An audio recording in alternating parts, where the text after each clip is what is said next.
We turn to a renowned scientist, one of the world's leading voices on the issue of climate change and protecting the environment. Jane Goodall, the renowned primatologist, best known for her groundbreaking work with chimpanzees and baboons.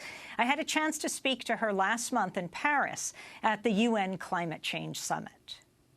I'm here really to talk about the importance of saving the rainforest as a way of mitigating climate change, because I know more about that than many of the other issues, although I talk about all of them. Why is it important to save the rainforest? Because they absorb carbon dioxide from the atmosphere, and as we cut them down and burn them, that CO2 is released back from the trees, the leaves, and also from the forest soils.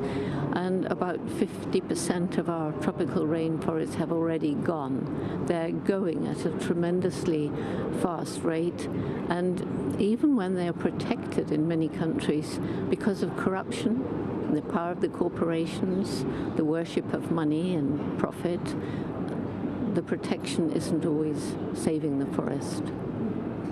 You have recently been in the United States. You know there's a presidential election going on there. Can you talk about, especially in the Republican Party, the presidential candidates like the leading candidate, Donald Trump's denial that climate change is caused by human beings overwhelmingly? Well, I listened to Donald Trump saying, that he doesn't believe that we've caused or are causing climate change, and some of the other right-wing leaders. And I just ask myself, do they really believe what they're saying? Because it seems so very obvious. And if you read the facts, I don't see how you can come to any other conclusion but that it's our misuse of fossil fuels, the emissions from agriculture, from industry, from households, the vast impact that's being made by this intensive farming of animals. And in order to feed the billions and billions of cows and pigs and chickens, even if you don't care about the cruelty, even if you refuse to admit that these are individuals with feelings who feel pain and have emotions, even if you don't admit that, you have to admit huge areas of forest are cut down to grow grain, to feed them. Intensive cattle grazing is turning forest to woodland, to scrubland. And food in one end, gas out both ends, that's methane, and that's an even more potent greenhouse gas than CO2. It's about 36% of all methane emissions come from this intensive farming. Of cows? Well, cows, pigs, the whole thing. Can you talk about how diet fuels climate change and why you're a vegetarian? I'm a vegetarian partly because, I respect animals. I know they're all individuals. And I wouldn't eat a cow any more than I would eat my dog. That's the truth. And pigs are more intelligent than many dogs. But, in addition, when you know the impact on the environment of this intensifying eating of meat, it's also true that being a vegetarian is more healthy. And so everything combined, I would be a vegan if I was in one place, but you have to be a bit careful if you're a vegan to get, the right sort of nutrients and so forth. And as I'm 300 days a year on the road, vegetarian is sometimes hard, but I do stick to that. What have you learned as a leading primatologist, expert in chimpanzees and baboons that most of us don't know? I think it's really started a long time ago. When I went to study chimpanzees in 1960, I hadn't even been to college. And when I went to Cambridge 2 years later, because Where did you go to study? Cambridge. I went to Gombe National Park in Tanzania. It was Tanganyika back then, all that time ago in 1960.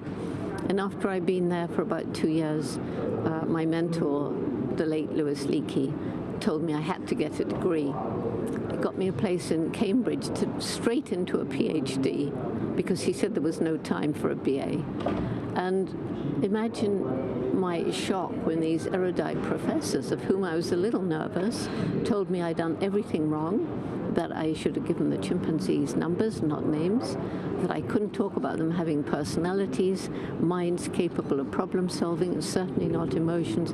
Why? Because those were unique to us. And in fact, back then, it was generally thought that there was a sharp line between us and the rest of the animals, and it was a difference of kind. And it's so clearly a difference of degree, you know, with the same building blocks of life that we can trace through evolution, coming up from very primitive sort of creatures and ending up in our bodies too. So basically, the chimpanzees opened the door for a new way of thinking about animals, to admit that we are not the only beings with personality, mind, and emotions, and that it makes us ask the question, but we are different. So what's the biggest difference? Development of the intellect. How is it possible that the most intellectual creature that's ever walked the planet is destroying its only home? As you spend time at the UN Climate Change Summit 2015, the one that has been considered the most important after Kyoto, because it's supposed to be a binding agreement. Though in the United States, President Obama says it can't be called a binding treaty, because then he'd have to put it through Congress. What have you been most struck by? I think, you know, I've been to 4 other COPs.